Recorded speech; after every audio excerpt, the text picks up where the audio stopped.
સુરતમાં ખાડી વિસ્તારમાં પાણીનું સ્તર વધતા તેને જોવા પહોંચેલા 50 વર્ષીય અનિલભાઈ માળીનો પગ અચાનક લપસી ગયો હતો અને તેઓ પાણીના તેજ પ્રવાહમાં તણાવા લાગ્યા હતા. પરંતુ સદભાગ્યે નજીકની ઝાડીમાં તેમનો હાથ આવી જતા તેઓ ત્યાં અટકી ગયા હતા. ઘટનાની જાણ થતાં જ તેમની પત્નીએ તાત્કાલિક 112 નંબર પર કોલ કર્યો હતો. માત્ર 5 જ મિનિટમાં કાપોદ્રા પોલીસ અને ફાયર વિભાગની ટીમ ઘટના સ્થળે દોડી આવી હતી.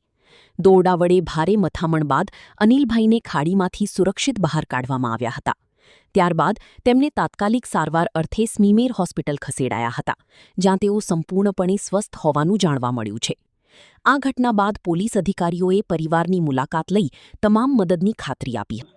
कापोद्रा पुलिस स्टेशन के हद विस्तार में श्रीनाम नगर की खाड़ी में अनिल भाई माड़ी नाम के एक जो व्यक्ति है जिनकी उम्र 50 साल है, वो पानी जो यहाँ बहाव ज़्यादा तेज है उसको देखने के लिए वो खाड़ी विस्तार में उतरे तो वहाँ पे उनका पैर फिसल गया.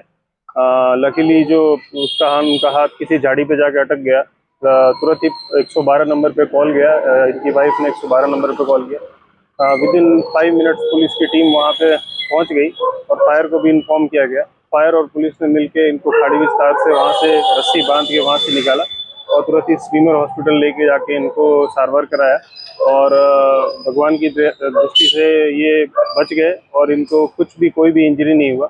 अभी सारी टीम पुलिस की सारी टीम यहाँ पे आई हुई है और इनको हालचाल जानने के लिए, सब कुछ पूछने के लिए और जो भी हमारी तरफ से जो बेसिक मदद हो सकता है वो हम इनको मदद करने का कोशिश कर रहे हैं.